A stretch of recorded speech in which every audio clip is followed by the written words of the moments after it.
Mais uma aula desse revisaço, né? A galera tá aí, firme e forte, e a gente tá na segunda aula nessa maratona, antes da prova do TJAP que tá chegando, beleza? Na aula passada, começamos a ver direito constitucional, chegamos até repartição de competências, repartição de competências, organização político-administrativa. Então, nós já vimos a parte de conceito de Constituição, as suas classificações, nós já vimos princípios fundamentais, direitos e garantias fundamentais, artigo 5º, né? Direitos e deveres individuais e coletivos, direitos sociais, direitos políticos e nacionalidade. Aí você deu uma lida depois em partidos políticos. Aqui a gente vai olhar agora organização político-administrativa, começa a partir do artigo 18 e vai até o 33, tanto que o nosso edital cita, olha, União, Estados, que está no artigo 25, Distrito Federal, que eu acho que está no artigo 32, se eu não estou enganado, municípios, artigo 29 e 30, e territórios, que pouco cai, está lá naquela parte do artigo 33, 34, 33, né? Até porque 34 trata principalmente da intervenção. Então, a gente não vai ver isso daqui nessa nossa preparação. O que a gente mais precisa saber sobre organização política administrativa? Claro, repartição constitucional de competência. Saber o que é competência privativa da União, o que é competência concorrente dentro de União, Estado, DF, IDF, o que é competência comum de todos os entes federativos, o que é competência concorrente, né? Concorrente entre os entes federativos, enfim, é isso que a gente precisa saber. E, principalmente, você vai decorar as competências do Estado e competência dos municípios, até porque as questões da FGV não pegam diretamente no texto. Traz sempre uma situação, problema de uma lei feita por um Estado, e a gente precisa saber se essa lei é constitucional ou inconstitucional, justamente pela repartição constitucional de competência. Imagina só que um Estado ele queira legislar sobre direito penal. Só que direito penal é competência privativa da União para legislar.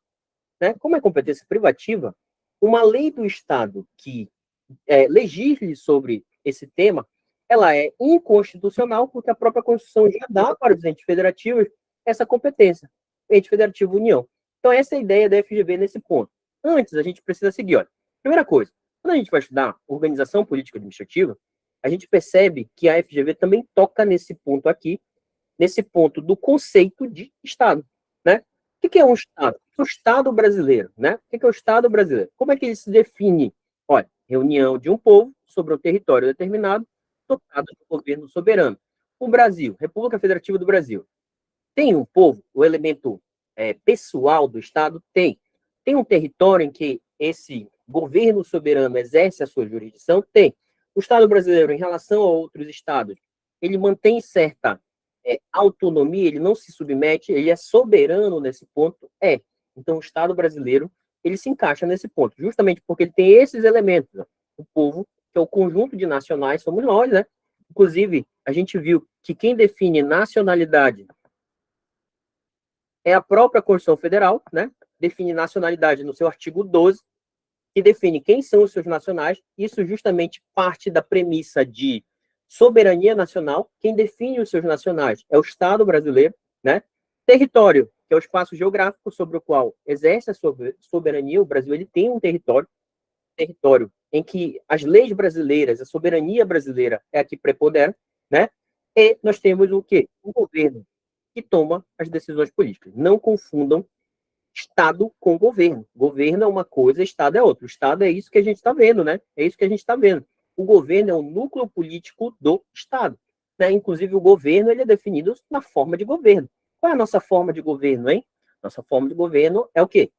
Faz aquele mnemônico. Fogo na República, né? Forma de governo é a República, republicana, que dá essa ideia justamente de interinidade dos governantes, né? Da alternância de poder.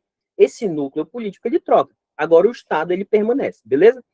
A soberania ela tem que ser entendida sobre a ótica interna e a ótica externa. Ótica interna, poder de impor a ordem jurídica dentro do território nacional. E a ótica externa, dever de observância da igualdade entre os Estados, a não submissão a outros Estados. Inclusive o Brasil, né, o Estado brasileiro, ele tem 10 princípios nas relações internacionais e esses princípios eles falam, por exemplo, da soberania, né, da solução pacífica dos conflitos, né, da não intervenção, entre outros que dão essa ideia de, na ótica externa, manter a soberania entre os Estados. Qual é a finalidade? Atingimento do bem comum. Essa é a finalidade do Estado brasileiro. E o Estado brasileiro ele começa a se organizar, é para isso que serve a Constituição Federal. Então, tudo isso que a gente está vendo é a organização do Estado brasileiro. Só que a organização política, ou seja, a divisão de competências no território, administrativa, ou seja, a divisão também entre os entes federativos, dentro da sua autonomia, para realizar atividades relacionadas à prestação de serviços, a gente vai ver a partir de agora. Artigo 18. Beleza? Tranquilo. E aí, o nosso Estado é federado, que a gente viu. Quais são as características da federação? União indissolúvel, inclusive está lá no artigo 1º, né? Vedada a separação de um ente federativo da federação, vedada a secessão, né? Os entes federativos são autônomos. E aí eu pergunto para vocês, há algum ente federativo que seja soberano? Pergunta de prova, pô. Pergunta de prova. Não. Quem é que é soberania? Quem é que tem soberania? Soberania, quem tem é a República Federativa do Brasil. República Federativa do Brasil, né? Os entes federados, eles são autônomos, né? Autônomos, ou seja, quando a gente fala da União, quando a gente fala do Estado, quando a gente fala dos municípios, quando a gente fala do Distrito Federal, esses entes federativos, eles integram a federação e eles são o quê? Eles são autônomos de acordo com a divisão de competências que o texto constitucional traz. Agora, soberano é só o Estado brasileiro. Só o Estado brasileiro. E o fundamento da federação é a Constituição. É a Constituição que junta esses entes federados numa união indissolúvel, vedada a separação, a secessão. E aí a gente precisa fazer contraponto à confederação. O Brasil nunca foi um Estado confederado. Ele já foi um Estado unitário, e agora ele é um Estado o quê? Federado, né, em que os entes federativos exercem as suas atribuições conforme a divisão de competências. Só que a confederação é uma união dissolúvel, os entes federados são soberanos, ou seja, são vários estados soberanos, e o que justifica é um acordo internacional. O professor está em prova, cai.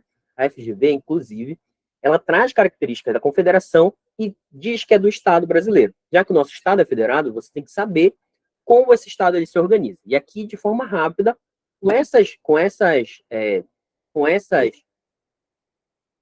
esses macetes, a gente mata. O Lucas pergunta assim, professor, pelo fato da União representar a República Federativa do Brasil, ela não exerce a soberania? Não. Presta atenção. A União, papel dela é competência exclusiva, está no artigo 20. Artigo 20. Competência exclusiva da União, representar a República Federativa do Brasil no plano internacional. Ou seja, é papel da União fazer essa representação, né? Só que a União, ela ganha soberania ao fazer a representação do Estado brasileiro, da República Federativa do Brasil no plano internacional? Não. Ela age com soberania quando ela age em nome da República Federativa do Brasil, né? Mas ela não, enfim, ela não ganha soberania. Ela age com soberania e talvez essa palavra exerce a soberania, ela não se encaixe tecnicamente, né? Ela age, né, representando a soberania do Estado brasileiro, mas isso não torna um ente federativo soberano, até porque todos os entes federativos não têm soberania, né? Autonomia, beleza? É assim que a gente precisa levar para a prova. Apesar dela agir com a soberania do Estado brasileiro, pois ela está representando o Estado brasileiro, isso não a faz soberana, beleza? A União não faz soberana.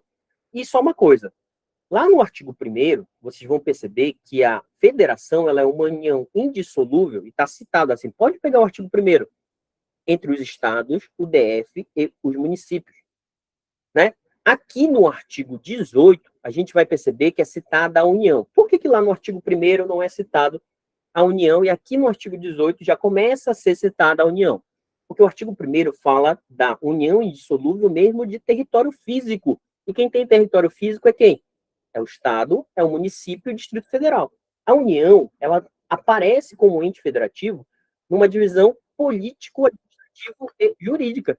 Então, por isso que a partir de agora, ela começa a aparecer como um ente federativo dotado de certas atribuições. É por isso que toda hora a União vai ser citada. Inclusive, a União é a que mais tem competências citadas no texto constitucional. Beleza? Tranquilo? Passamos esse ponto. Segue aí, ó.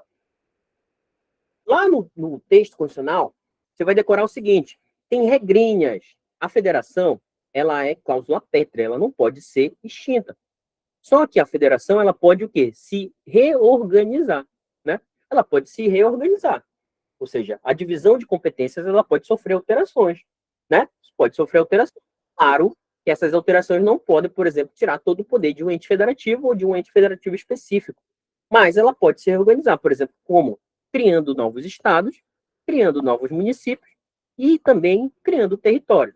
Aí eu pergunto para vocês, o território, se cair na prova de vocês, é um ente federativo, hein? O território é um ente federativo? Não, né? O território não é ente federativo. Pode ter certeza. Então, ele não tem autonomia porque ele pertence à União. Né? O território é uma autarquia territorial da União.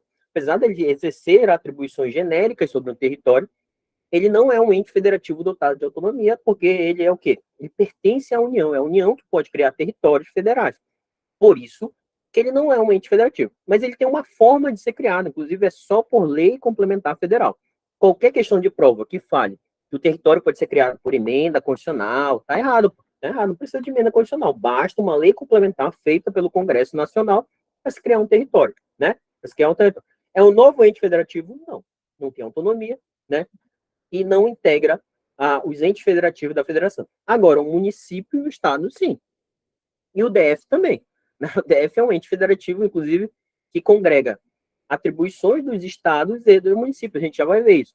E aí você vai decorar. Como é que se cria um novo estado? Ou seja, os estados eles podem serem criados, né, através da aprovação da população diretamente interessada, através de plebiscito. A questão de prova vai falar referendo, e aprovada pela população diretamente interessada por lei complementar federal. Lei complementar federal é feita por onde? No Congresso Nacional. Congresso Nacional. Ou seja, plebiscito com a população diretamente interessada e o que mais?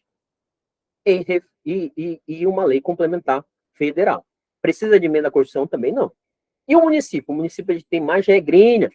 E aí você vai decorar. Ó, o que precisa para criar um município? Lei complementar federal.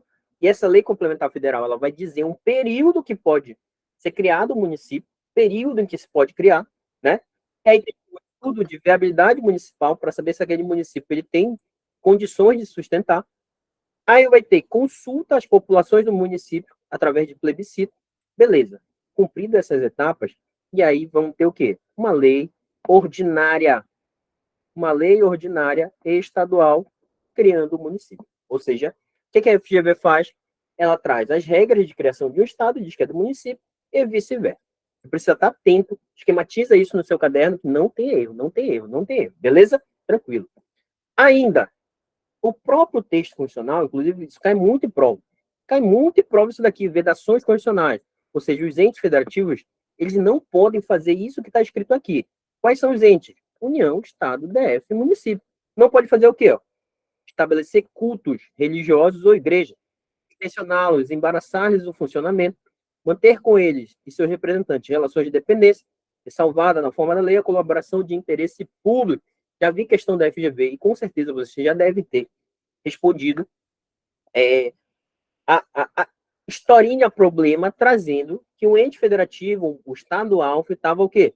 Estava subvencionando um culto religioso específico, ou então ele estava definindo uma religião oficial, ou seja, isso é vedado por todos os entes federativos. Então, qualquer historinha nesse sentido, você já marca que é vedado, beleza?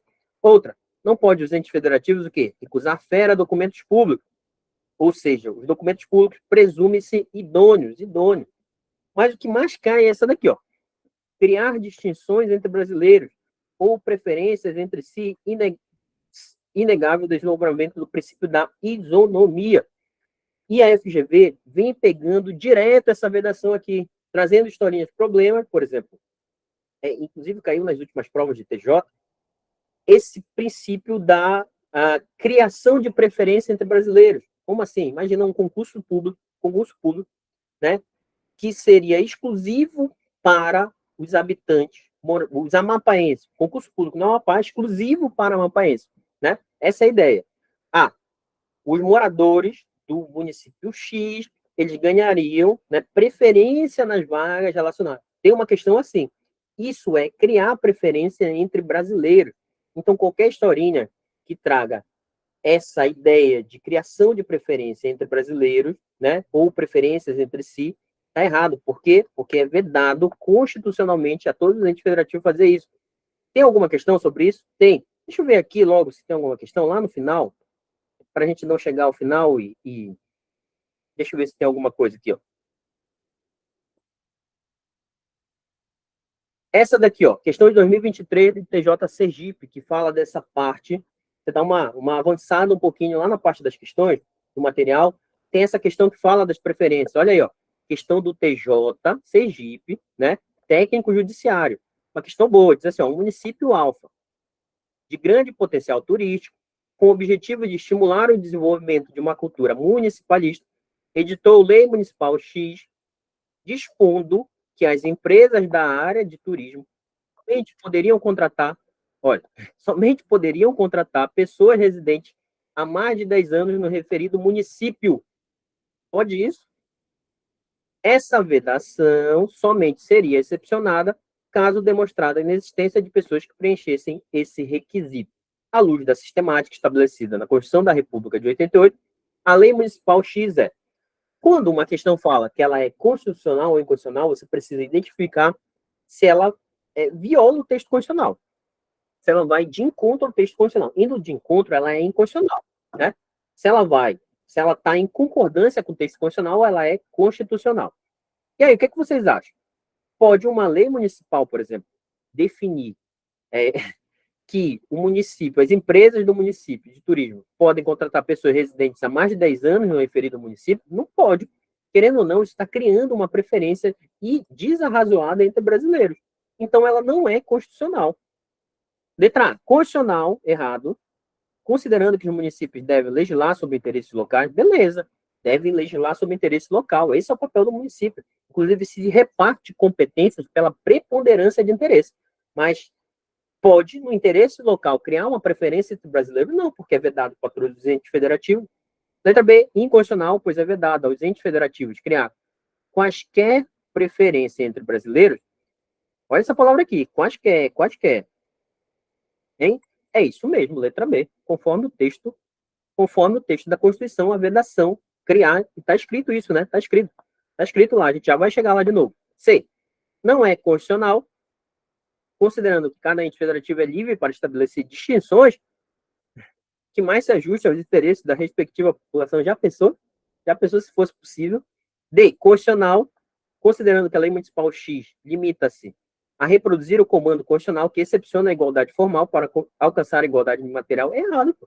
Não tem isso daí, né? Inclusive, o comando da Constituição, no artigo 5º, fala da igualdade justamente o quê? Formal, todos são iguais perante lei, né? Sem distinção de qualquer natureza, não é isso que fala? A igualdade material, ela é possível, mas dentro de uma busca com razão, equilibrada da igualdade material. Aqui tem razoabilidade nessa lei? Você pensa assim, tem razoabilidade? Não tem. Letra E, inconstitucional, pois o tratamento diferenciado só é possível em relação a brasileiros residentes em regiões diferentes, passa a obrigação de reduzir a desigualdade regional. Tem isso na Constituição? Não tem. Não tem. Então é a letra B, vejam, porque é inconstitucional, pois é vedado aos entes federativos criar quaisquer preferências entre brasileiros. Essa questão ela é boa. Ela é de técnica, ela é muito alto nível. Você tinha... Porque ele não pergunta o texto diretamente, né? À luz da sistemática constitucional, ela não pergunta o texto. Precisa identificar que isso é vedado para cada ente federativo. Não pode o município fazer isso. Questão boa, questão boa. Volta lá. Vamos voltar aqui. Então, dá uma olhada nessa vedação aqui, ó. Para a prova, é essencial. Essencial. Vocês estão vendo a reprodução aí na tela do meu projetor aí? Hein? Tá tudo normal? Hein? Alguns estão dizendo que sim. Tá travando, né? É porque eu também estou passando aqui, para mim tá demorando a passar, né? Tá demorando a passar. Então, vou sair aqui rapidinho, vou sair do tablet e já volto para a gente ver né? Se volta aí. Rapidinho.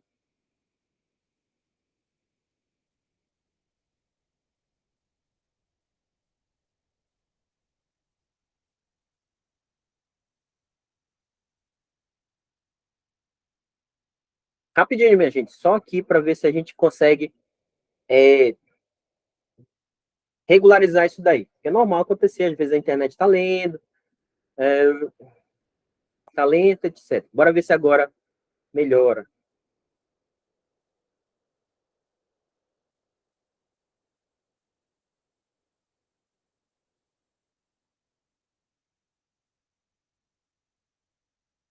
Rapidinho, vai ficar estranho a gravação depois, né? Vai estranho. Mas é assim mesmo, né? Querendo ou não, a gente está ao vivo e como é que diz o Faustão? Quem sabe faz o quê? Ao vivo, ao vivo, ao vivo. Enquanto isso, ficar gravando aí, né?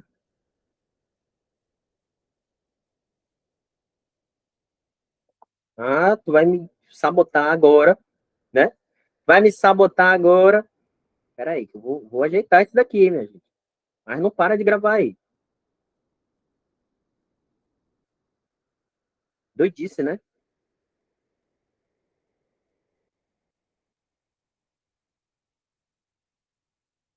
Alguém tá jogando praga pra gente.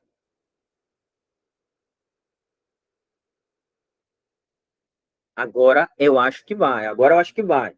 Tem alguém jogando praga, disse. A galera vai gabaritar com o professor Sandro, depois eu vou jogar praga para essa galera, né? Não fala essas coisas aí. Pessoal, olha, o pessoal tira print depois, né? E coloca lá. Eu vou parar a gravação aqui, rápido. Não, não vou parar. Deixa essa porra aí. Deixa aí. Depois vocês assistem de... Coloca na velocidade 2.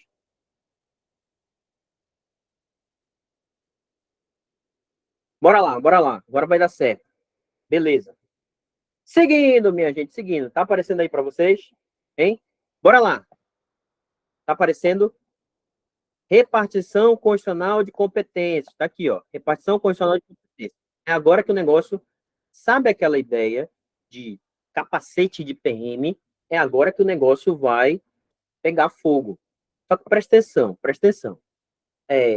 Tem muitas competências ali. Tem muitas competências. Muitas, muitas, muitas. Só que eu vou dar uma dica para vocês tentarem entender a repartição condicional de competência. Para quando você bater o olho na competência, você tentar identificar de quem é a competência. Primeira coisa, o nosso Estado ele era unitário. Então, depois que ele se tornou federado, como ele era unitário, ele tinha só um centro de poder. E esse centro de poder, ele era o governo central. Quando o governo central foi dividir as competências pela federação, lógico que o governo central ele ficou com mais competências. Então, quem é que tem mais competências? Né? A União. Por quê? Porque a União, a ideia de ser disciplinado de forma maior na Constituição é porque o critério de dividir competência entre os entes federativos é esse daqui, ó, preponderância de interesse. Ou seja, o ente federativo que tem mais capacidade de resolver aquele problema. Então, quando a gente fala que a União, olha, pela preponderância de interesse, resolve matérias de interesse geral, é disso que a gente está falando. Era o governo central, aí quando foi dividir as competências, ficou com o maior número de competências de interesse geral. Os Estados-membros, o interesse é o quê? Regional. Os municípios, o interesse ele é local, né? E o Distrito Federal, que é um ente federativo, dentre esses daqui, ele tem competências de interesse regional e interesse local. Beleza? Então, quando você bater o olho numa competência, pode ter certeza que, pelo tamanho da competência, do interesse relacionado, ele vai estar relacionado a algum ente federativo desse. Então, se você consegue identificar, opa, isso é interesse local, opa, isso tem interesse geral, é muito comum a gente o quê? Definir de quem é a competência. Entendemos isso daí? Entendemos. Beleza. E aí nós temos lá no artigo 20, 21, 22, 23 e 24 algumas competências. Primeiro, nós temos competências materiais administrativas e competências legislativas. Materiais administrativas e competências legislativas. Beleza? Materiais administrativas e competências legislativas. Gravou? E aí você vai decorar quatro números. Competência material É par ou é ímpar? É par ou é ímpar? Do que o senhor está falando, professor? Em competência material, é a competência para executar atividade, para executar serviços. E executar serviço é número ímpar. Então, está no 21 e no 23. E a competência legislativa, que é para legislar sobre, está no número par. Então, é o 22 e o 24. 22 e 24. 22 e 24. Entendemos? O que está mais próximo na sequência, 21 e 22, presta atenção, é competência de quem? 21 e 22. Competência da União. E os outros entes federativos, eles vão aparecer onde? Eles vão aparecer mais longe na Constituição. Então, aqui, na competência material administrativa, do artigo 23, a gente tem todos os entes federativos. União, Estado, DF, município, que são competentes para realizar serviços. Então, são os serviços comuns a todo mundo. Todo mundo pode realizar. Já nas competências legislativas, do artigo 24, a gente vai ver que só temos 3 entes federativos. União, Estado, DF, para legislar sobre. Legislar sobre. Beleza?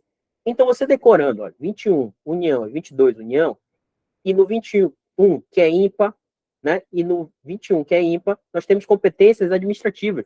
Competência, ações governamentais, político-administrativas, a serem desempenhadas pelos entes, realizar serviço. Já as capacidades legislativas, a capacidade que o ente federativo possui para criar leis, estão nos números pares, né? Nos números que são ímpar, competência material, material. Beleza? Grava isso daqui é essencial. E aí, nós vamos para os nomes. Não confundam os nomes. Não confundam os nomes. Tá aqui, ó. Nós temos competência. Falou em competência legislativa, ou ela é privativa, ou ela é concorrente. Esses suplementares esqueçam nesse primeiro momento. Porque isso é papel do município, suplementar a legislação estadual e federal no que lhe couber do seu interesse. Mas, quando se fala em competência para criar leis, ou ela é privativa de quem? Olha o 22. 22 é de quem? Da União. Privativa da União. E concorrente, olha o 24. Concorrente entre União, Estados e DF. Beleza?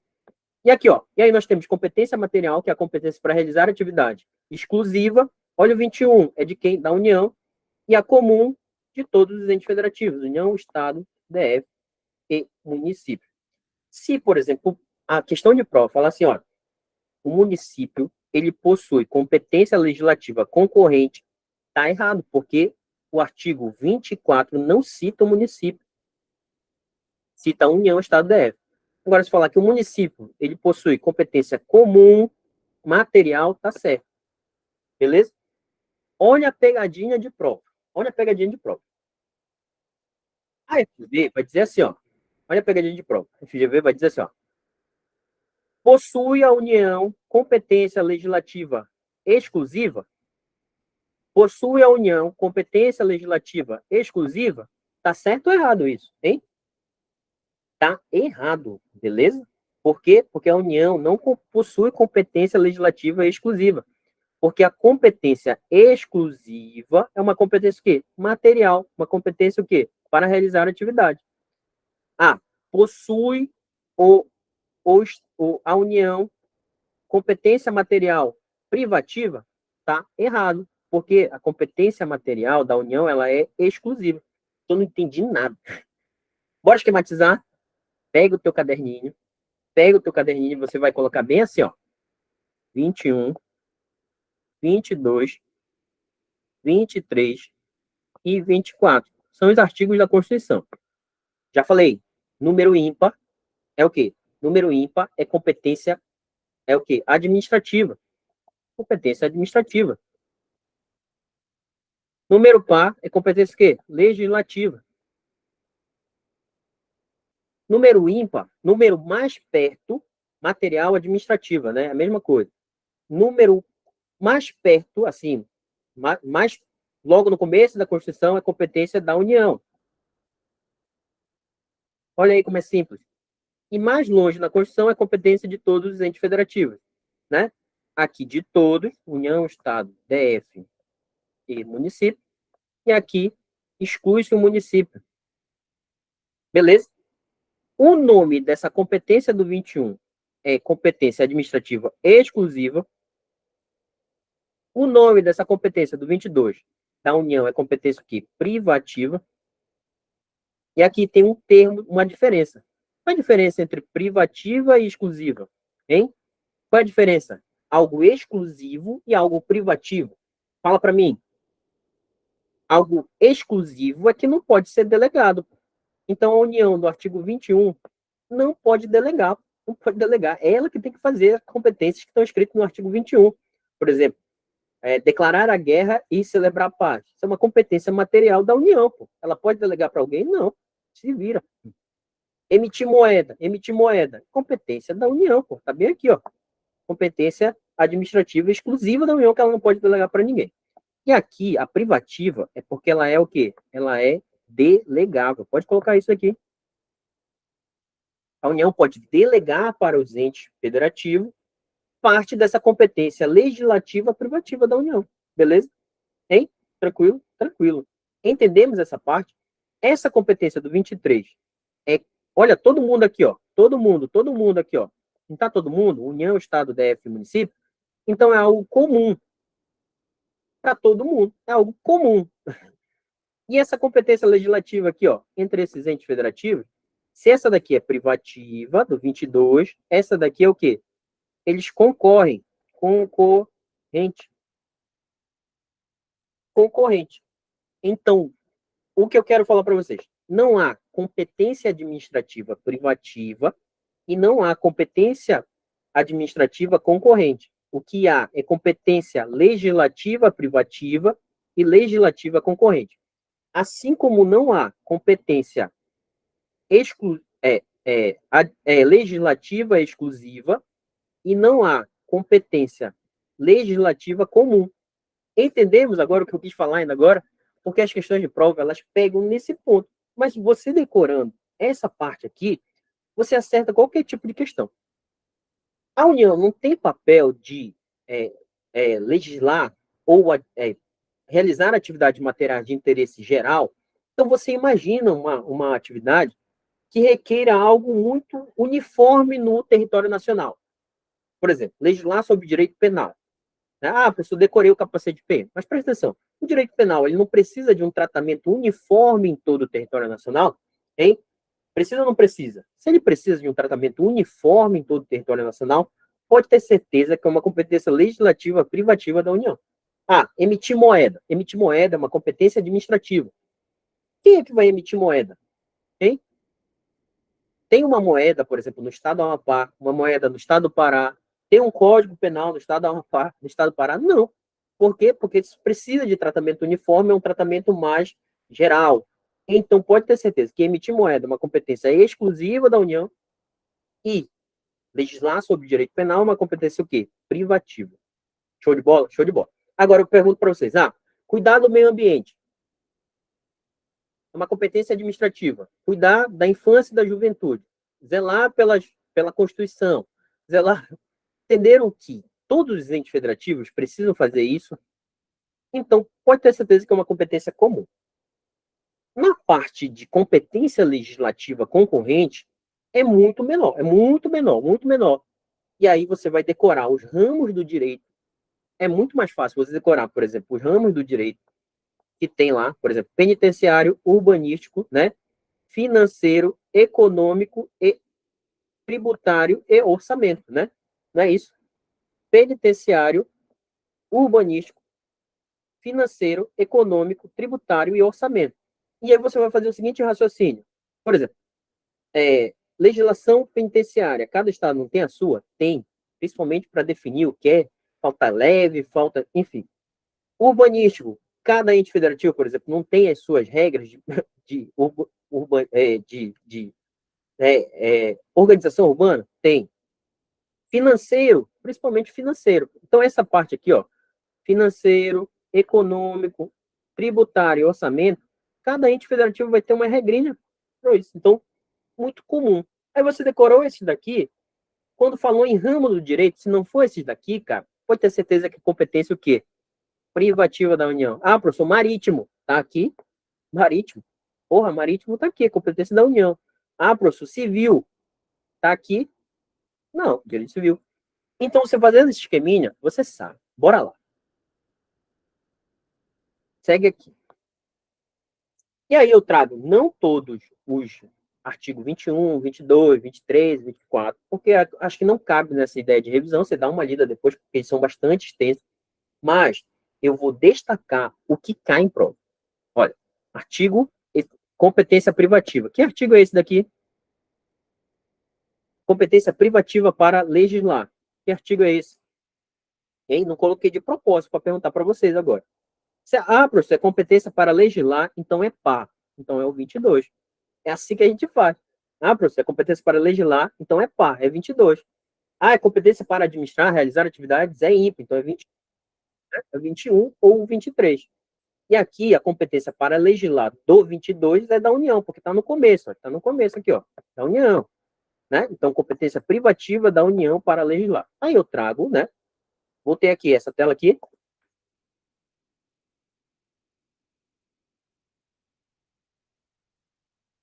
Aí eu trago aqui, olha, são 30 incisos que a União é responsável por legislar sobre.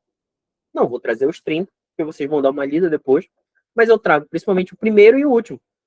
Olha, por exemplo, compete privativamente a União legislar sobre direito civil, comercial, penal, processual, eleitoral, agrário, marítimo, aeronáutico, espacial e do trabalho. Se vira para decorar. Ah, professor, capacete de PM, PM, não sei o que, da pimenta, hein? Não sei o que.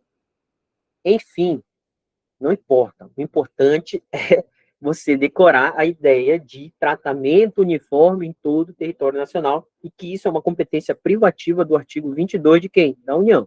Beleza. Lá no inciso 30, ele foi inserido pela Emenda Constitucional 115 de 2022, que fala que é papel da União legislar sobre proteção e tratamento de dados pessoais. Inclusive, a União já fez isso daqui através da Lei Geral de Proteção de Dados, não foi? Lei Geral de Proteção de Dados. Beleza? Tranquilo? O 24, compete à União, Estados, DF, legislar concorrentemente. Opa, é 24, legislação para legislar de forma concorrente. Cadê o município daqui, minha gente? Não tem município. O município ele vai suplementar a legislação estadual, federal ou distrital. Distrital não. Legislação estadual ou federal naquilo que for competência de interesse local. Né? E aí nós temos quais direitos? Tributário, financeiro, penitenciário, econômico, urbanístico e orçamento. Beleza. O que é que eu quero que vocês decorem? O parágrafo único e o parágrafo 1º, 2º, 3º e 4º da legislação concorrente e privativa. Como é que eu vou decorar? Simples. Vou esquematizar para vocês. Lembram que eu falei que no artigo 22 é pá e no artigo 24 é pá, é competência legislativa? Hein? Competência legislativa, né? Uma é da União, legislativa privativa da União, e essa daqui é competência do 24 concorrente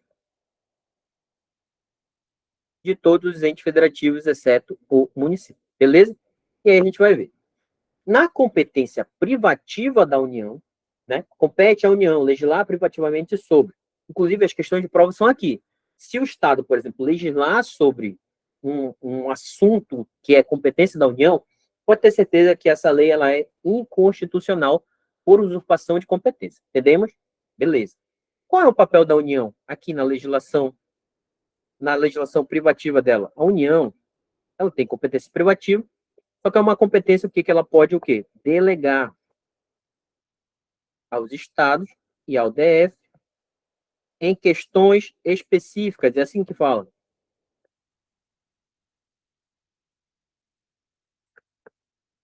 Entendemos?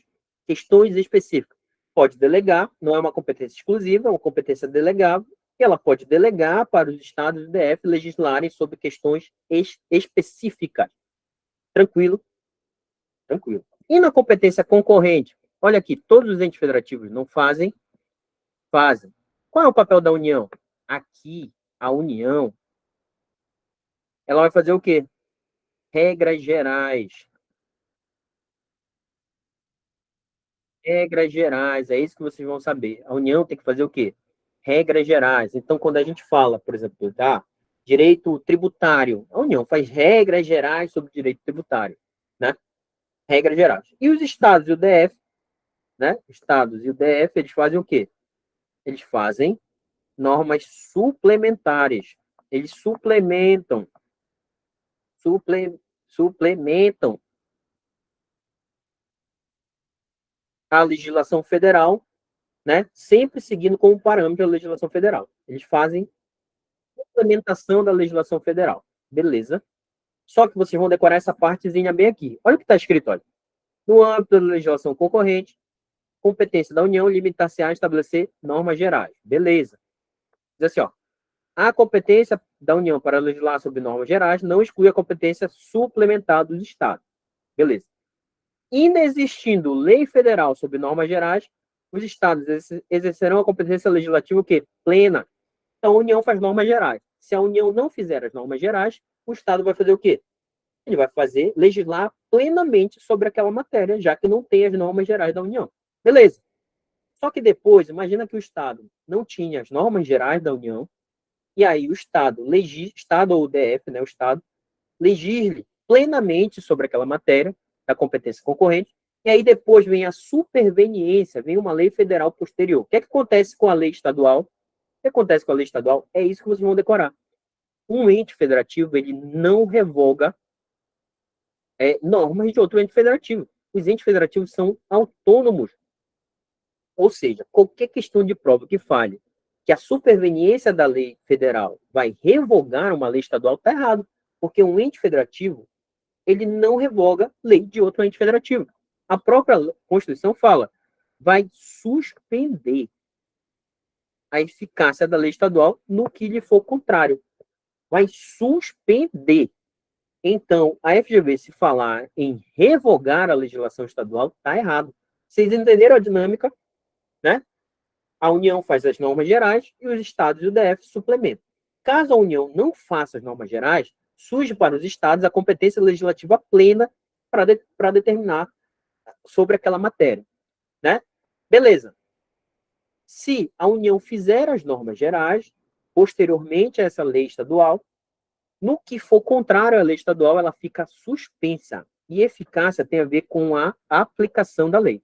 Fazer ela ser aplicada. Não vai ser aplicada porque ela conflita com a legislação federal. Entendemos? Isso cai muito em prova, principalmente falando em revogação da lei federal, abrogação. A suspensão da lei federal posterior da lei estadual, ela é algo do texto constitucional, né? Não é a lei federal que vai dizer, fica suspensa. Não, se for contrário, automaticamente, pelo texto da Constituição, fica suspensa. Tranquilo? Entendemos isso? Tranquilo, né? Tranquilo, professor. Não tem porra nenhuma de tranquilo. Vou fazer uma questão aquizinha com vocês. Faça uma questão, professor. Esse tipo de questão aqui, ó. Questão de 2023. Diz assim, ó. João. E é assim as questões. Deputado estadual. Ele fez o quê? Elaborou a minuta de um projeto de lei que desejava apresentar à Assembleia Legislativa do Estado Alfa. O deputado foi informado, por sua assessoria, que a respectiva matéria estava prevista na Constituição da República como sendo, olha, competência legislativa concorrente. Aí você pensa assim, opa, é competência legislativa, só pode ser número par. Só pode ser o 22 ou 24. Se for o 22, é competência o quê? Privativa da União. Como é o 24, é competência concorrente. É lá no 24, da União, dos Estados e do DF. Nessa competência legislativa concorrente, o que acontece? A União faz normas gerais e os Estados e o DF suplementam, né? Para atender as suas peculiaridades. Beleza? Diz assim, ó, ao receber a informação, João concluiu corretamente que, letra A, em razão do princípio da preeminência de interesse, a lei estadual sempre prevalecerá sobre a lei da União na hipótese de colidência em qual é mais importante? Uma lei do Estado, uma lei do município, uma lei da União, uma lei do DF? O que é mais importante, hein?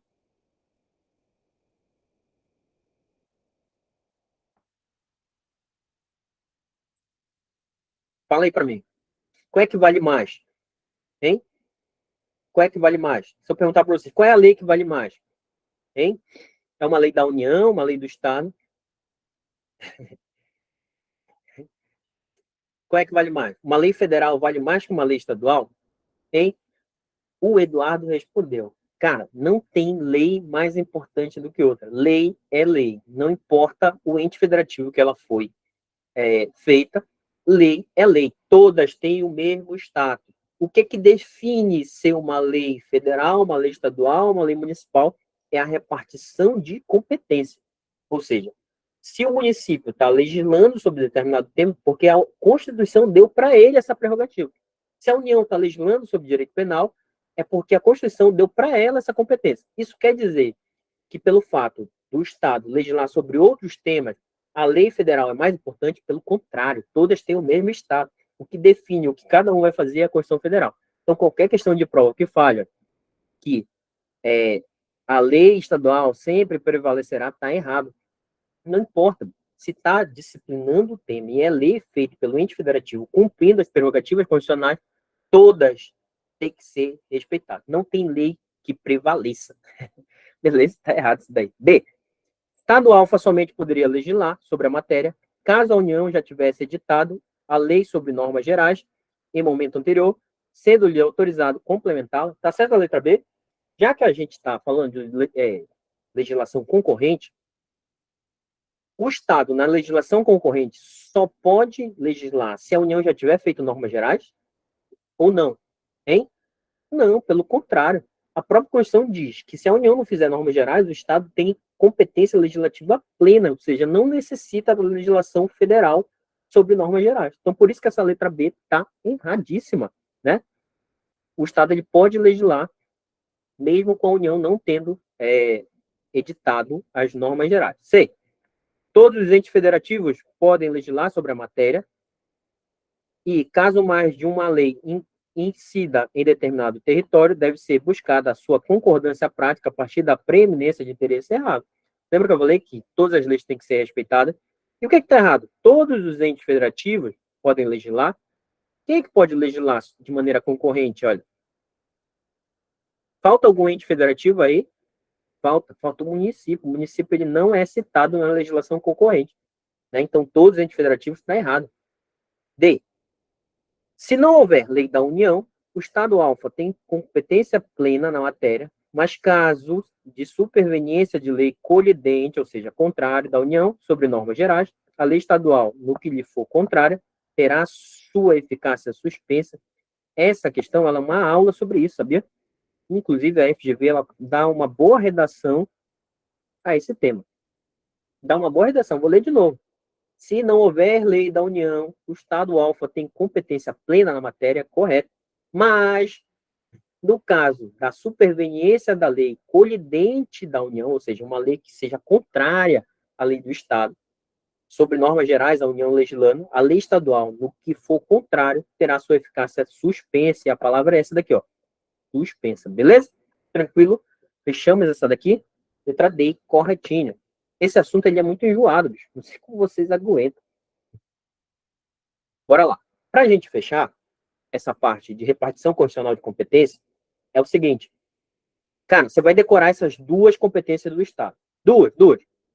Para explorar gás canalizado e para instituir, ó, regiões metropolitanas. Bicho, falou em gás canalizado e região metropolitana, isso é papel do Estado, cara. Ah, é competência da União. Estado. Estado. Tem, bicho, a Constituição ela não cita as competências do Estado. Ela diz assim, olha, tudo que não for competência da União e não for competência do município, do Distrito Federal, é competência do Estado. Então, se não for competência da União, do município, é do Estado. É assim que a Constituição fala. Só que ela faz, justamente, a Letícia falou a palavra certa, é uma competência residual. Só que a própria Constituição cita duas competências do Estado. Olha, cabe aos Estados explorar diretamente gás canalizado. Falou em gás canalizado, Estado. Cabe aos Estados o quê também? Mediante lei complementar, regiões metropolitanas, aglomerações urbanas ou micro-regiões constituídas por blá, blá, blá. Ou seja, falou em gás canalizado e região metropolitana é o quê? É Estado. Esquece o resto, esquece a União, esquece o... Falou? Então, esses dois você decora. E o município, professor? O município, ele é competente para legislar sobre interesse local. Hoje, professor, também é residual, é algo de interesse local. Falou em interesse local, é papel do município. Olha aí, suplementando, olha, a legislação federal, estadual, no que couber. Suplementando. Não tem competência para legislar sobre os temas, mas se for um tema que interessa localmente, é papel do município, né? E aqui, ó, isso daqui é citado diretamente, ó. Organizar e prestar diretamente sobre o regime de concessão, permissão de serviços públicos de interesse local. E aí a Constituição faz questão de citar um serviço público de interesse local, ó, incluído o de transporte coletivo. Transporte coletivo é serviço de interesse local, né? É papel do município legislar sobre, realizar a atividade, né? Não é papel do Estado. Ah, transporte público coletivo intermunicipal, aí sim é papel do Estado, porque é interesse regional, né? Interestadual é competência da União, porque aí tem interesse nacional aí envolvido. Mas o intramunicipal é papel de quem? Papel do município. É o município que legisla sobre isso, beleza? Então, você vai decorar essa parte. E aí, tem umas jurisprudências quanto a isso, mas isso daqui está caindo muito em prova. Olha. Olha aqui, ó. Compete ao município legislar sobre a obrigatoriedade da instalação de hidrômetros individuais nos edifícios e condomínios em razão da preponderância de interesse local envolvido. A FGV pega essas jurisprudências aqui e joga na prova. Olha, o município Alfa estava legislando sobre a obrigatoriedade de instalação de hidrômetro. É constitucional ou inconstitucional? É constitucional, porque o STF disse que compete ao município, olha, município, legislar sobre instalação de hidrômetro. Instalação de hidrômetro. É muito comum em prova trazer, às vezes a lei ela é boa, né? A lei é boa. Só que, como ela é feita por um ente federativo diverso daquele que a Constituição traz, ela é inconstitucional. Por exemplo, imagina que o Estado ele faça uma legislação, uma lei estadual sobre, sei lá, organização do trânsito, né, trazendo, por exemplo, punições mais severas para infrações de trânsito. É ou não é algo bom? É algo bom, pô. É algo bom. Mas essa lei, ela é constitucional ou inconstitucional? Hein? Constitucional ou inconstitucional? Ela é inconstitucional porque compete à União legislar sobre trânsito e transporte, né? Privativamente, artigo 22. Então, não importa se a lei é boa, é isso que vocês têm que saber.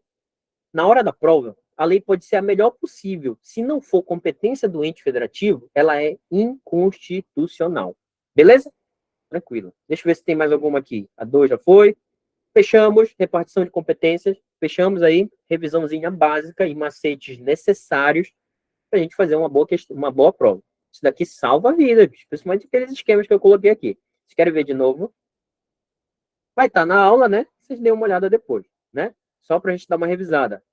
21, 22, 23, 24 são as competências divididas na Constituição.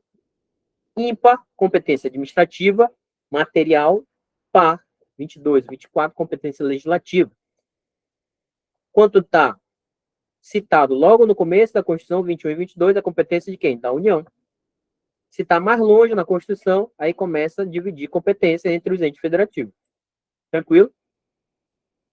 Uma é chamada de exclusiva da União e outra privativa da União. Aqui é competência comum de todo mundo.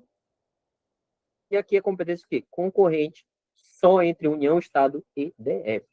Show de bola? Show de bola, professor, entendi. E aí nós temos, pega essa dinâmica aqui, ó, do artigo da legislação do legislar. Privativa da União pode ser delegada ao Estado DF sobre questões específicas. E do 24, a União faz as regras gerais, os Estados e DF suplementam. Caso a União não faça as normas gerais, surge a competência plena dos Estados e DF. Vindo uma lei federal posterior, se a legislação estadual for contrária, ela fica suspensa. Você poupa muito tempo se fizer dessa forma do que ficar lendo, bicho. 30 incisos da competência privativa da União, bastante incisos da... Enfim, Beleza? Show de bola. Bora lá, bora outro tema. Minha gente, vou pular a administração pública, porque administração pública vocês vão estudar em administrativa. Praticamente é a mesma coisa. Claro, com regra no texto constitucional, e a gente já entra em administrativo lá em servidores públicos e princípios. Cara, isso daqui é reprodução básica do texto constitucional. Então, beleza? Então, a gente vai para onde? Poder Judiciário, que é o que nos interessa hoje. Que é o que nos interessa. Vamos lá em Poder Judiciário. Você vai fazer uma prova de TJ. Então, tem que ler o Poder Judiciário. E tem que entender como ele funciona. Como é que ele funciona? Primeiro, artigo 92 ao 99. 92 ao 99. Quando fala do 92 ao 99, traz o quê? Traz informações preliminares sobre o Poder Judiciário. Estruturação, né, o Estatuto da Magistratura, traz uma parte relacionada à autonomia do Poder Judiciário. Então, do 92 ao 99 é essencial. E aí passa o 100, que é precatório, e depois vem a estruturação dos órgãos, STF, STJ, Justiça do Trabalho, Justiça Eleitoral, Justiça Estadual, até lá no 126. Beleza? Tranquilo? Então, o que a gente vai ver agora? Principalmente o quê? O do 92 ao 99. Qual é a função típica do Poder Judiciário? Lógico, professor, porra, isso daí eu sei, é julgar. Função típica, exercer a jurisdição, né? Exercer a jurisdição, né? Dizer o direito no caso concreto. Inclusive, no Brasil, o Poder Judiciário é quem exerce o monopólio da jurisdição, né? Monopólio da jurisdição. Só o Poder Judiciário faz coisa julgada, coisa julgada. Isso vocês têm que saber. Pô. O nosso sistema ele é o inglês justamente pelo monopólio da jurisdição. Tranquilo, professor. Só que o Poder Judiciário também tem funções o quê? Atípicas de legislar e administrar. Né? Não é papel dele, principalmente porque isso é papel ou do Poder Legislativo, de forma típica, ou do Poder Executivo, de forma típica. Só que o Poder Judiciário também tem essas funções de maneira atípica. Por exemplo, a gente vai fazer um concurso, isso é função atípica de administrar do Poder Judiciário. E aí o Poder Judiciário também tem iniciativa de lei em certos temas, isso é função atípica para legislar, beleza? Só que o papel do Poder Judiciário é que os órgãos julgadores julguem, pô. Esse é o papel do Poder Judiciário, exercer a jurisdição. Isso determina um monte de coisa, pode ter certeza. Como órgãos do Poder Judiciário, isso daqui está no artigo 92, diz assim, ó, são órgãos do Poder Judiciário, aí começa a citar. Tudo que está aqui é órgão do Poder Judiciário. Porque a prova de vocês vai dizer assim, não, Conselho Nacional de Justiça não é órgão do Poder Judiciário. Eu pergunto para vocês, é órgão do Poder Judiciário? O Conselho Nacional de Justiça está no artigo 92, se está no artigo 92, é órgão do Poder Judiciário. Então, todo mundo que está aqui é órgão do Poder Judiciário, como o Supremo Tribunal Federal, os tribunais superiores, o STJ, o TST, o TSE e o STM, né? Aqui, os TJs, que é o que nos interessa, a gente vai fazer uma prova, né? Os TRFs, os TRTs, os TREs e os tribunais militares, beleza? E os juízes. Professor, os juízes são órgãos do Poder Judiciário? Pergunto para vocês. São ou não são órgãos do Poder Judiciário? Se eu falar assim, juiz é órgão do Poder Judiciário, juiz é órgão. Por mais doido que isso pareça. Professor, mas o juiz, aquele cara que senta ali na minha frente, ele é um órgão do Poder Judiciário, não a pessoa, mas a função, juiz, a atividade de juiz é órgão do Poder Judiciário. Beleza? Então, todo juiz é um órgão do Poder Judiciário, seja juiz federal, estadual, do trabalho, eleitoral, militar. Beleza? Muito cuidado. Muita gente acha que a Justiça Federal é justiça especializada. Pelo contrário, é justiça comum, assim como é o TJ. Tribunais de Justiça. São justiça comum. Porque as justiças especializadas estão aqui, ó. Trabalho, eleitoral e militar. Se não for trabalho, eleitoral e militar, é o quê? É justiça comum. Então, justiça TRF e TJ é justiça comum. O que define a competência de um e outro? O que define? Primeiro, tem que ver se é competência especializada.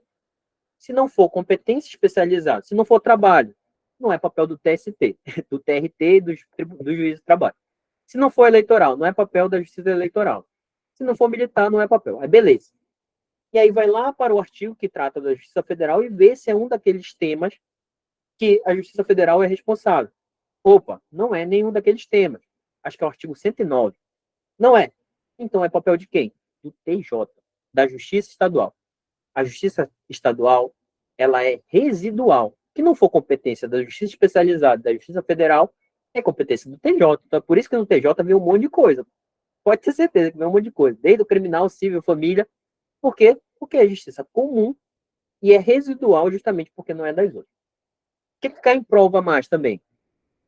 Na estruturação do Poder Judiciário, são citados alguns tribunais com o número de componentes. Por exemplo, o STF tem 11, o STJ tem 33, o TST tem 27, o TSE tem 7 e o Superior Tribunal Militar tem o quê?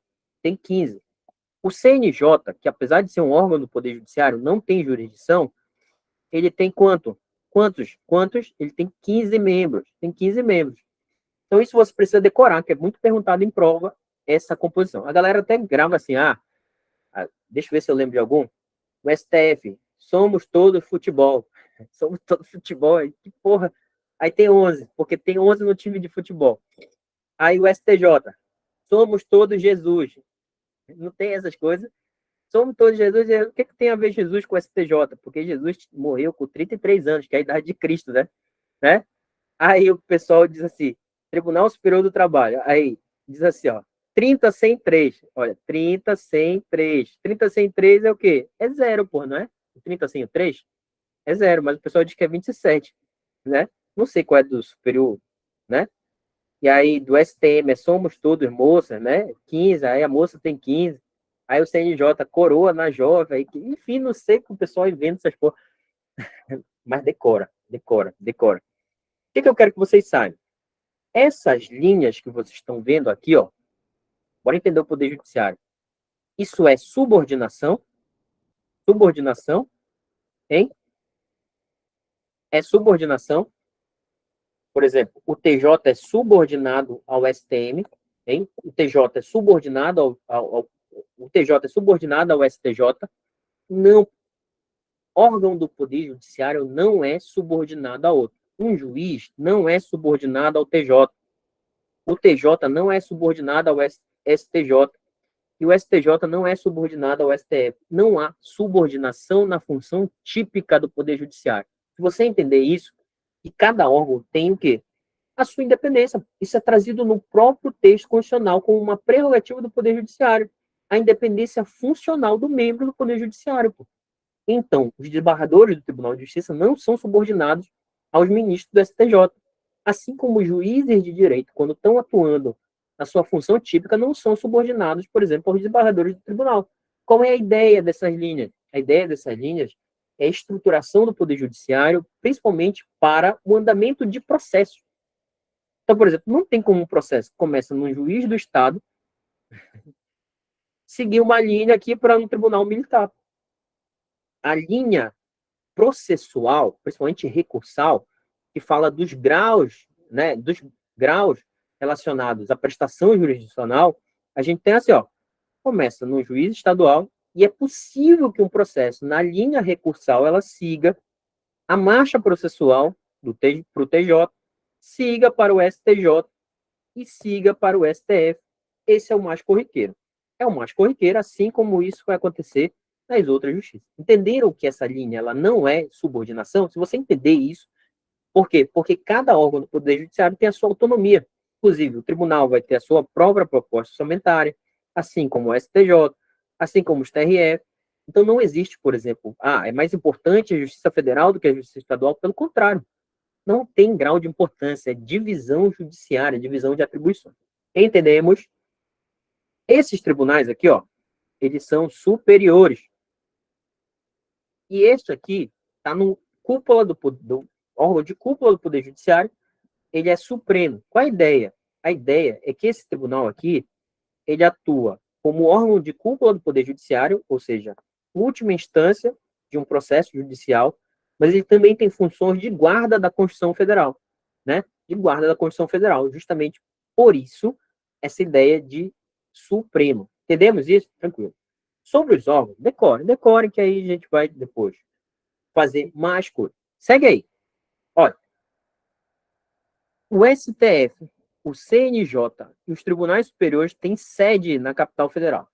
Tem um esqueminha com as idades mínimas e máximas de cada uma. Mudou agora, vocês sabiam? Que agora a idade mínima é 35 e a máxima é 70. Isso vale para todo mundo, sabia? 35 e 70, né? Do TSE, eu não sei, cara. Qual é o mnemônico do TSE? Hein? Vocês sabiam que mudou para 70? Antes era 65, agora é 70. Hein? Hein? Eu não sei qual é do TSE, não, né? O número é 7, mas eu não sei qual é o mnemônico, não. Não sei. Não sei, juro. Inventa um aí. Bora lá. Qual é a ideia? Presta atenção. Por que eu trago esses dois? É muito comum a FGV dizer assim, olha, o Conselho Nacional de Justiça tem jurisdição em todo o território nacional. Jurisdição, não. Né? Jurisdição, não. Quem tem jurisdição, ou seja, pode exercer a prerrogativa do direito, dizer o direito no caso concreto, é o Tribunal, o STF e os tribunais superiores. Os 4. O CNJ ele só tem sede na capital federal. Por quê? Porque o CNJ não exerce jurisdição, né? Beleza? Entendemos isso? O CNJ não tem jurisdição em todo o território nacional. Hoje, professor, não tem? Não, porque ele não exerce jurisdição. O CNJ é um órgão de controle interno do Poder Judiciário. É um órgão do Poder Judiciário, mas ele é de controle interno e ele não exerce a jurisdição. Segue aí. Garantias do Poder Judiciário. Nós temos, presta atenção, nós temos garantias relacionadas aos membros do Poder Judiciário e também à estruturação do Poder Judiciário. Porque a gente acha que só o membro do Poder Judiciário tem garantias. Mas não. A gente tem o quê? Quais são as garantias dos órgãos do Poder Judiciário? Garantias institucionais relacionadas à estruturação e funcionamento dos órgãos. Autonomia orgânico-administrativa, está no artigo 96. O tribunal ele vai ter a sua própria proposta orçamentária. Os tribunais, eles farão a sua própria estruturação, proverão os seus cargos de juiz, os seus cargos de servidores, ou seja, nenhum tribunal interfere no outro, beleza? Porque eles têm uma autonomia orgânica. Autonomia financeira, olha, elaboração das propostas orçamentárias dentro dos limites da LDO, cada tribunal vai ter a sua proposta orçamentária dissociada dos outros, justamente para garantir a sua autonomia. Nós temos as funcionais ou dos órgãos relacionados à independência dos órgãos judiciários, olha, por exemplo, garantia como vitalicidade para os membros, inamovibilidade para os membros e irredutibilidade de subsídio, justamente para garantir a autonomia funcional, né? Por isso que eu digo que nenhum juiz ele é subordinado a um desembargador, porque ele tem como garantia tudo isso daqui, ó, né? Para garantir a sua atuação de maneira imparcial, olha, imparcial, as vedações. Então, tudo isso é autonomia financeira, dia 25 dinheiro na conta. É isso mesmo, o próprio tribunal paga e não atrasa. Bicho. Ele paga porque ele tem o seu próprio orçamento para fazer o pagamento dos seus servidores, né? Já pensou se ele estivesse dependendo de outras coisas? Não. Essa própria proposta orçamentária e ele faz o pagamento no dia que ele quiser. A pessoa não é obrigada a pagar dia primeiro, não, pode pagar quando ele quiser, justamente na sua autonomia administrativa, financeira e orçamentária. O tribunal é obrigado a fazer concurso? Não, ele faz quando ele quiser. Inclusive, ele está fazendo agora. Segue aí, ó. E aí nós vamos gravar isso daqui, garantias funcionais ou dos órgãos, vitaliciedade, inamovibilidade e irredutibilidade de subsídio. E aí eu pergunto para vocês, a vitaliciedade, ela é adquirida no primeiro grau em quanto tempo? Hein? Em quanto tempo a vitaliciedade no primeiro grau é adquirida? Hein? 2 anos, o cara entra como juiz substituto e ele precisa de 2 anos no primeiro grau para adquirir vitaliciedade. Professor, e no segundo grau? Segundo grau, geralmente, quando ele é do 5º constitucional ou quando ele é nomeado ministro daqueles tribunais superiores, STJ, STF, ele adquire vitaliciedade quando? No momento da investidura, na posse, beleza?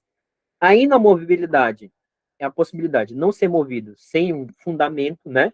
Para garantir a imparcialidade. Inclusive, essa inamovibilidade, ela abrange todo mundo, todos os juízes, não importa se é substituto, se é titular, se é desembargador, se é ministro, todo mundo. E a irredutibilidade de subsídio, né? Irredutibilidade de subsídio nominal, porque eu sempre falo assim, a inflação, ela pega todo mundo. E a imparcialidade dos órgãos judiciários, que são o quê? Vedações. Quais são as vedações? A gente já vai ver. Segue aqui, ó. Olha, garantias do judiciário, independência dos órgãos judiciários relacionados à inamovibilidade. Isso é novo. É novo, é novo. Diz assim, ó. Lei complementar de iniciativa do Supremo Tribunal disporá sobre o Estatuto da Magistratura. O Estatuto da Magistratura traz as regras relacionadas ao exercício da magistratura. Por exemplo, traz as regras de promoção por merecimento, por antiguidade, por concurso público de provas e títulos, né? Participação da OAB, exige-se do bacharel em direito, né? 3 anos de atividade jurídica, essas coisas. Está escrito tudo lá na Constituição. Isso é o Estatuto da Magistratura. E o Estatuto da Magistratura traz algumas garantias, como a inamovibilidade. Olha isso daqui, ó.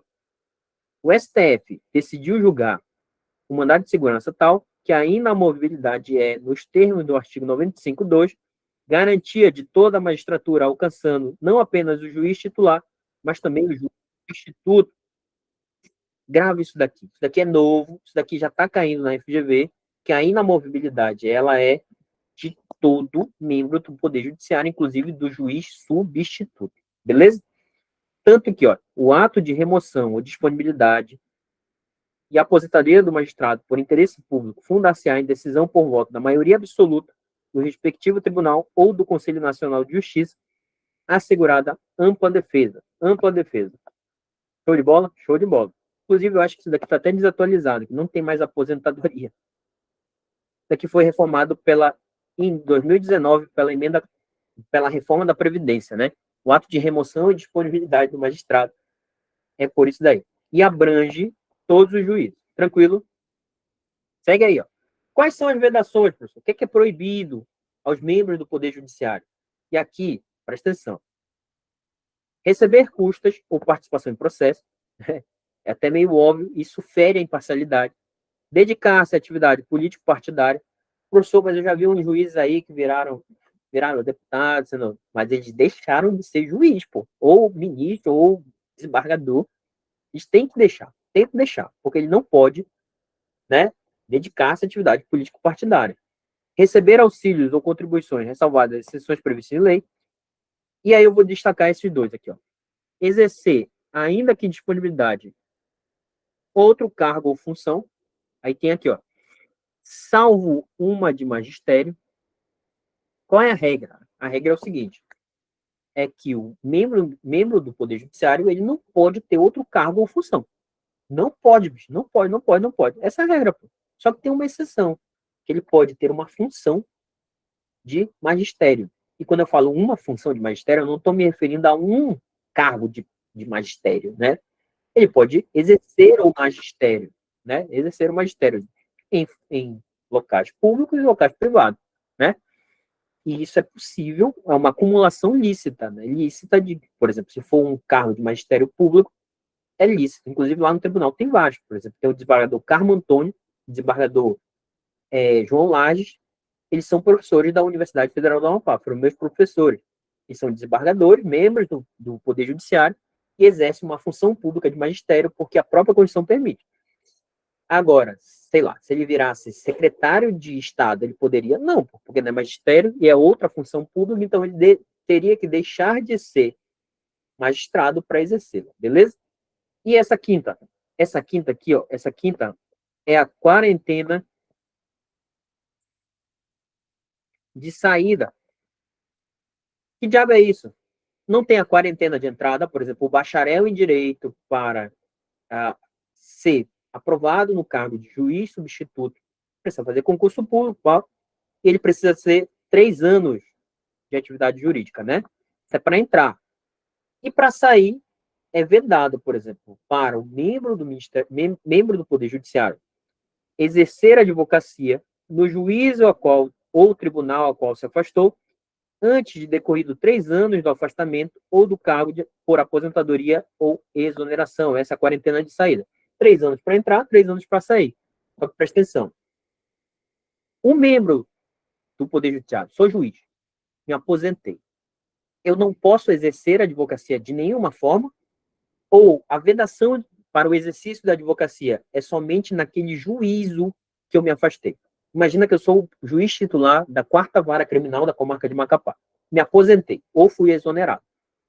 Aí eu pergunto a vocês, eu posso exercer a advocacia antes de decorrido 3 anos, na 4ª vara criminal, não, porque é o juízo que eu me afastei. Agora eu posso exercer na 5ª, na 3ª, posso exercer no TJ Pará, no STF, posso, porque o que veda a minha atuação é no juízo que eu me afastei, ou o tribunal. O tribunal é para membros, os desembargadores, ministros, essas coisas, beleza? Sei lá, sou desembargador do Tribunal de Justiça, me aposentei. Posso exercer a advocacia? Posso, em qualquer lugar, menos no tribunal que eu me afastei. Menos no tribunal que eu me afastei, beleza? Agora, sou do Tribunal de Justiça do Estado do Amapá. Posso exercer no TJ Pará? Posso. STJ? Posso, porque não é o tribunal que eu me afastei, beleza? Então, muito cuidado com isso daqui. Então, essa quarentena de saída ela é exclusiva do juiz ou tribunal em qual se afastou. Porque a FGV vai dizer assim, não pode exercer a advocacia de nenhuma maneira errada. É só no juiz ou tribunal que se afastou. Isso daqui é para garantir, todos esses daqui, a imparcialidade dos membros do Poder Judiciário. Imparcialidade. Essa é a ideia dessas vedações. Vedações. Tá aqui, ó. Vedações são essas daqui, que a gente acabou de ler, né? Tem uma atenção a essa quarentena de saída. 3 anos para entrar, 3 anos para sair, só que 3 anos somente no juízo ou tribunal em qual eu me afastei. E aí nós temos, olha aqui, ó. Com essa questão em 2022. É 2022, mas ela é boazinha para a gente treinar. Inês foi destacada desembargadora em determinado TRT, tendo se aposentado compulsoriamente ao atingir a idade para aposentadoria limite. Ato contínuo tomou decisão de advogar. À luz da ordem constitucional, é correto afirmar que Inês, letra A, olha aqui, ó, está permanentemente proibida de advogar perante o tribunal em que atuava ao se aposentar.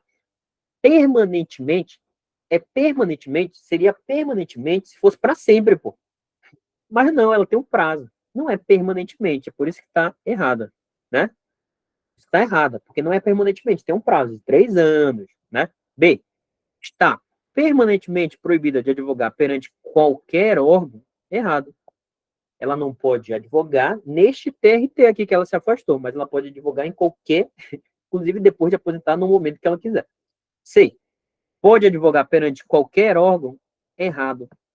Por que não pode ser qualquer órgão? Porque ela está proibida de advogar neste TRT que ela se aposentou. Então não é qualquer órgão, ela tem um órgão que ela não pode, que é o TRT.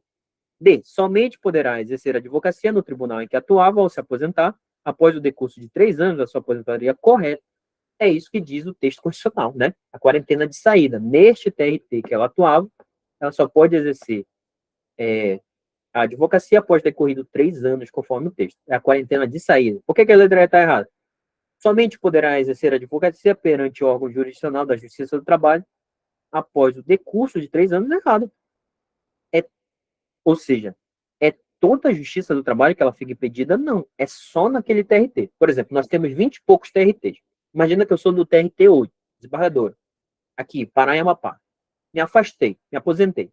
Eu só não posso exercer advocacia nesse órgão do trabalho TRT 8. Agora, nos outros TRT, bicho, da Justiça do Trabalho eu posso, inclusive no TST, né? E em outros TRTs, beleza? Então, por isso que não é o ramo aqui, né? Tá errado. Questão boa, gostei dessa questão, né? Então, bacaninha pra gente treinar. Apesar de ser 2022, tá na ordem do dia isso daqui. Segue aí. Súmula vinculante 10. Os tribunais, eles são responsáveis por declarar de maneira incidental não, de maneira abstrata,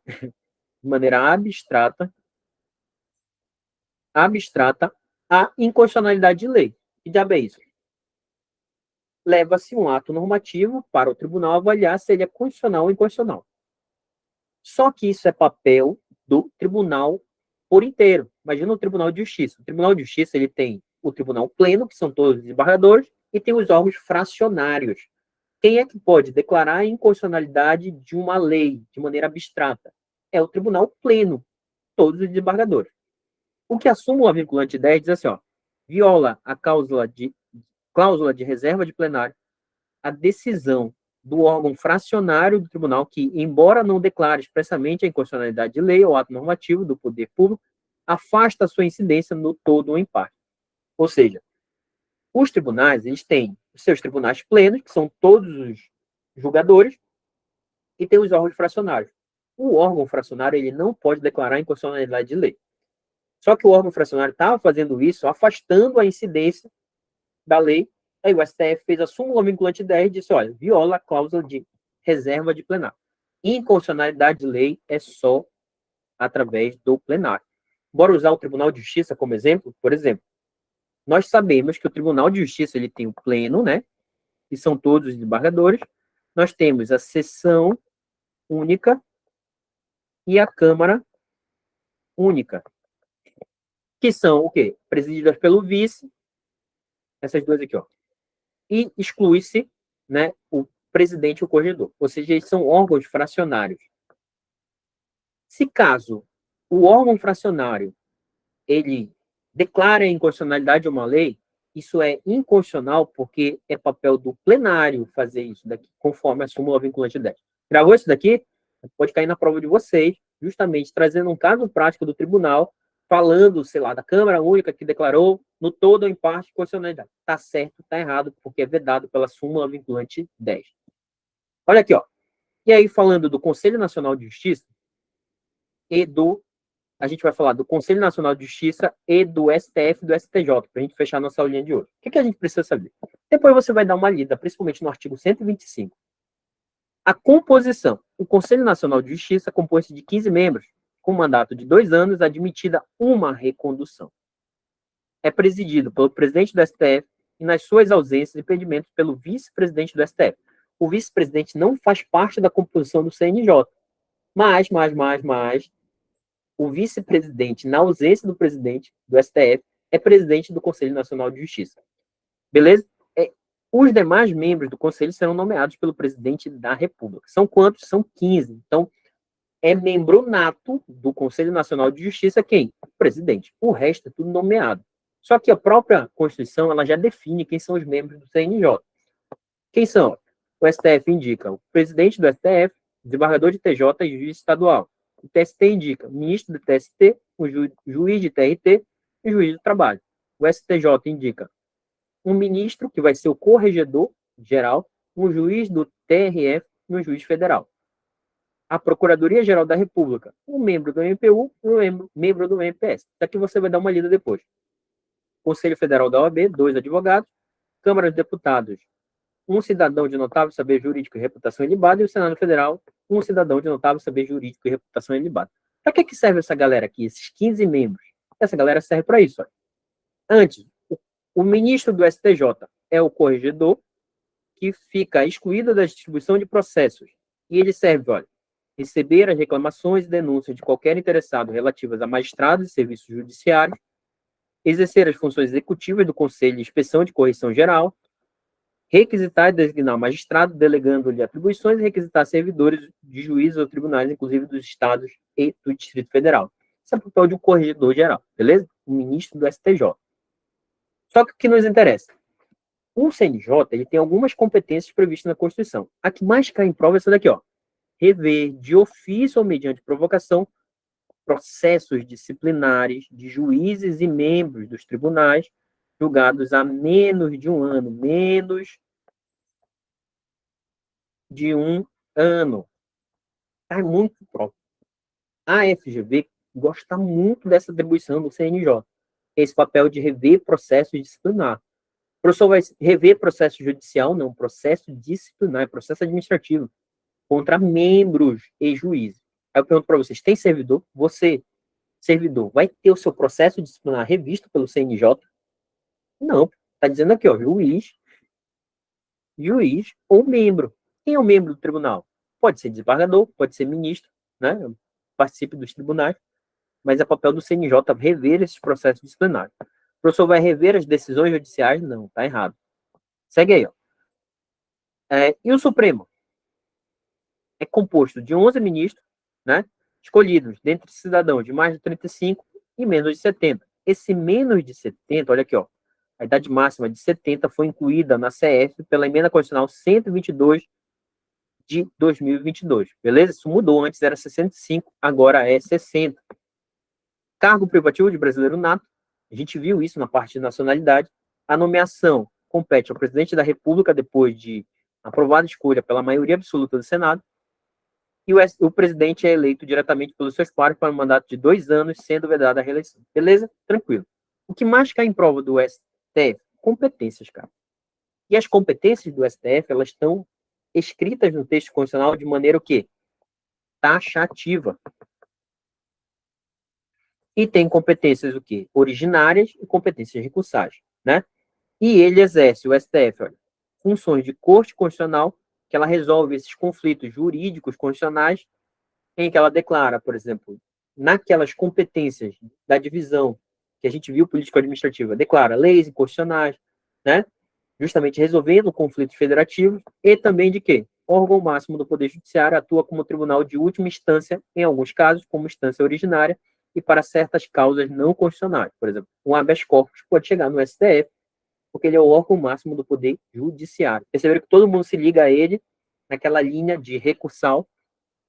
E as competências estão taxativamente previstas, são várias competências originárias e recursais.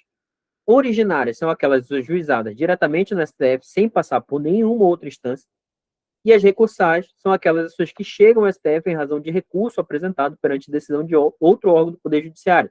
E aí nós temos o recurso ordinário e o recurso extraordinário, as competências recursais. Para facilitar o nosso tempo, você vai dar uma olhada, por favor, nas competências originárias do STF. E eu trago aqui, principalmente, ó, competências para julgar certas autoridades em crime comum. Quem o STF julga de maneira originária em crime comum? Quem? Presidente da República, vice-presidente, ministros do STF, procurador-geral da República e o advogado-geral da União, em crime comum. Os deputados federais, senadores, em crime comum também é competência do STF. Essas primeiras autoridades, em crime de responsabilidade, é competência do Senado aqui, ó, presidente, vice-ministro do STF, beleza? Mas em crime comum é competência do STF. Membros do CNJ, do CNMP, conforme a sua origem, né? Crime comum. Ministro de Estado, comandante do Exército, Marinha e Aeronáutica, também é STF. E ministro dos Tribunais Superiores, TCU, STF, e chefe de missão de diplomática. Como é que eu decoro isso? Eu falo assim, cara, é altas autoridades, né? É primeiro escalão das autoridades da República, então isso é papel do STF em julgar em crime comum. A gente vai ver que o STJ também julga algumas autoridades em crime comum, só que a gente vai ver que é uma prateleira abaixo, uma prateleira abaixo. E aí, ó, o STJ possui jurisdição em todo o território nacional e é composto no mínimo 33 ministros. Presta atenção. Esses 33 é assim, ó, ele tem um terço e um terço. Um terço de quê? Um terço de juízes não, pô, juiz tá doido? Um terço de desembargadores de TJ, um terço de desembargadores TRF e um terço de advogados e membros do MP. Beleza? Professor, o STJ tem quinto constitucional? Não, pô, ele tem um terço. Ele tem um terço, né? Ele tem um terço. Ah, professor, o TJ que tem um quinto, né? Ele tem um terço, o STJ. Por isso que é 33, é 11 para cada um. Beleza? Os ministros do STJ são nomeados pelo presidente, aí tem que ter 35 e 70, lembra que isso mudou agora, e a nomeação ocorrerá após a maioria, escolha por maioria absoluta do Senado. Show de bola, show de bola. Aqui, tá aqui a composição, olha, um terço e um terço, né? Um terço dentre juízes de TRF, que são os desembargadores de TRF, desembargadores de TJ, e um terço do quê? Membros do MP e advogado. Então, não tem quinto constitucional no STJ, tem terço. E aí a competência originária, presta atenção. Quem é crime comum, principalmente? Ó, isso daqui que nos importa. O STJ julga em crime comum quem? O governador. Cara, isso daqui cai muito em prol. O governador, né? O governador. Também, ó, desembargador de TJ, os TCS, TCM, desembargador de TRF, TRS e TRT são julgados em crime comum no STJ. Perceberam que desceu o negócio para cá, para baixo, né? Então, o governador, ele é julgado pelo STJ. O presidente da República é julgado em crime comum pelo STF. Membros do Ministério Público que oficiam perante a tribunais, julgado no STJ. Essa galera é foro por prerrogativa de função. Beleza? Tranquilo? Diferencie isso daí, que isso cai muito em prova. Olha aqui, ó.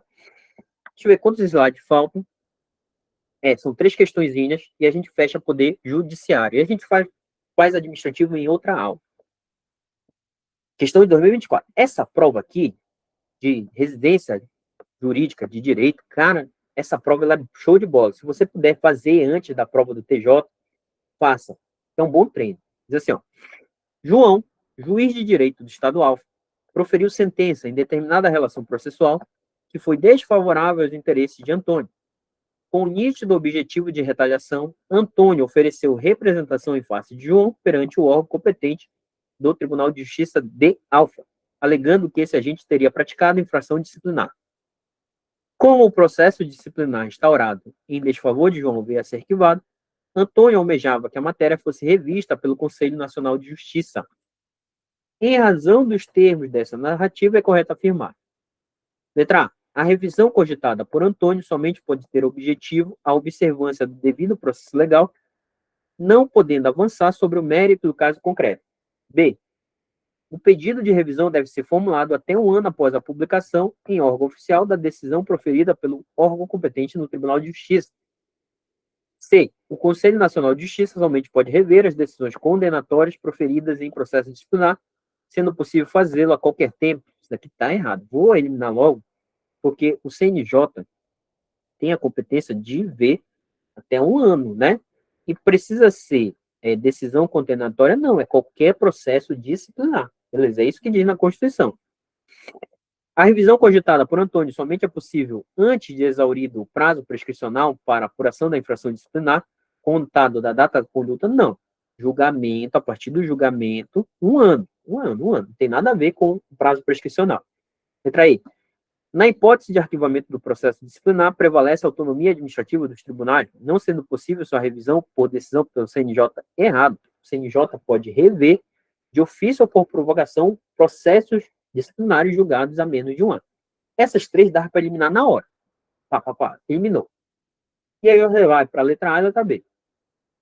A revisão, letra A, revisão cogitada por Antônio somente pode ter objetivo a observância do devido processo legal, não podendo avançar no mérito. O CNJ, quando ele vai rever um processo disciplinar, ele pode abrandar a punição, ele pode agravar a punição, ele pode mudar a punição.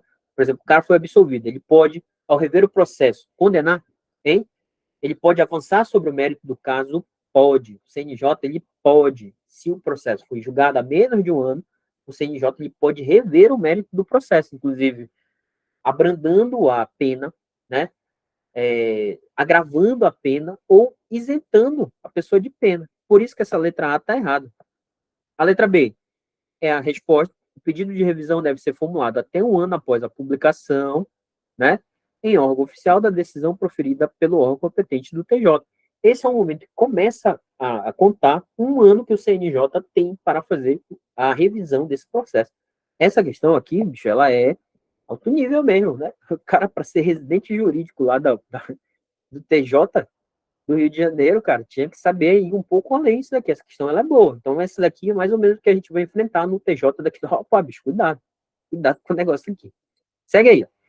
Maria, juíza de direito titulado Juízo Único da Comarca Alfa, entrou em gozo de licença médica. João, juiz de direito substituto, foi designado para responder pelo referido juízo. 3 meses após, o órgão competente do Tribunal de Justiça fez cessar a referida designação de João sem ouvi-lo previamente e designou para atuar no Juízo Único da Comarca Beta. Joana, também juíza de direito substituta, foi designada para atuar no órgão jurisdicional titularizado por Maria e continuava em gozo de licença médica. À luz da sistemática constitucional, é correto afirmar, em relação à cessação da designação de João para substituir Maria, que, letra A, foi regular ou irregular? Mover esse juiz substituto, chamado João, foi regular ou irregular? Foi irregular, pô. Por quê? Porque ele tem, é considerado afronta à garantia na inamovibilidade. A inamovibilidade, ela abrange todo mundo, todos os juízes. Então, ele pode ser movimentado assim do nada? Não, porque ele tem uma garantia chamada inamovibilidade. Essa questão aqui, ela trata numa jurisprudência do STF recente que eu trouxe para vocês, que a garantia da inamovibilidade, ela é o quê? Ela é estendida a todos os membros do Poder Judiciário, né? Por quê? A letra B diz, como a garantia da inamovibilidade somente alcança o juiz de direito errado, titular errado. É todo mundo, todo mundo. E a mudança tem que ser, pode ser por interesse público e tem que ter uma decisão do tribunal ou do CNJ, né, sobre isso daí, né, por interesse público e uma decisão do tribunal ou do CNJ. Dessa forma que foi aí, afronta a garantia da inamovibilidade. C. A cessação da designação de João somente seria irregular por afronta à inamovibilidade caso a designação tivesse sido realizada por período previamente estabelecido errado. Não importa se é por período, se é indeterminado, ele não pode ser movimentado assim. D. Tanto o Conselho Nacional de Justiça como o Pleno do Tribunal de Justiça, com maioria simples, maioria absoluta, poderiam determinar a cessação da designação de João, maioria absoluta. Letra E. A cessação da designação de João somente poderia ser determinada pelo Pleno, errado, pelo CNJ também, né? Pelo CNJ, que exigiria motivo de interesse público pelo voto da maioria absoluta, errado. Tanto o CNJ quanto o próprio tribunal podem movimentar. Então, a letra A, corretinha. Questão boa também é Câmara dos Deputados, né? Outro nível. Para fechar hoje, só deu uma fácil para a gente. Diz assim, João, até então advogado, torna-se desembargador do TJ do Estado Alfa, após a observância de todas as formalidades constitucionais e legais inerentes ao mecanismo do quinto constitucional. Né? Nesse cenário, é correto afirmar que João fará jus. Letra A. Vitaliciedade automaticamente a partir da investidura no cargo. B. Estabilidade. Estabilidade não, pô. Qual é a garantia que o membro do Poder Judiciário tem? Estabilidade não. Né? Estabilidade você risca na hora, na risca, porque ele, né, virou o quê? Ele virou desembargador, porra. Então ele é membro do Poder Judiciário. Aí você ficaria, letra A, vitaliciedade automaticamente, vitaliciedade após o estágio de vitaliciamento, e letra E, vitaliciedade após o estágio probatório, não, o juiz não passa por estágio probatório, beleza? Quem passa por estágio probatório é servidor, ocupante de cargo, né? Juiz substituto passa pelo estágio de vitaliciamento, que afinal, no primeiro grau, é 2 anos. Só que o João, aqui, ó, ele foi logo pelo quinto, ele foi logo direto no tribunal. Então, quando é que ele fica vitalício? Automaticamente na investidura do cargo, que se dá no momento da posse do fulano. Então, por isso que a letra A. O pessoal que entra direto nos tribunais, seja pelo quinto constitucional, ou seja, pela indicação lá do presidente para o STJ, para o STF, né? Essa galera que entra direto, ela já fica automaticamente vitalício quando? Na investidura do cargo que se dá na posse. Show de bola? Por isso que a letra A. Essa questão pegou gente pra caramba, porque a galera foi logo aqui, ó, na letra C. Só que esse vitaliciamento de 2 anos, ela é para o juiz substituto, o juiz de primeiro grau, aquele que faz concurso público. O desembargador, pelo quinto constitucional, fez concurso público? Não. Ele entra direto, pela sistemática constitucional. Tranquilo? Tá aqui o gabarito, né? Fechamos a aulinha de hoje, né, com a parte de constitucional todinho. Vou deixar direito administrativo para a gente fazer com mais calma em outro momento, beleza? Tranquilo? Vou parar de gravar aqui, até para não ficar para vocês.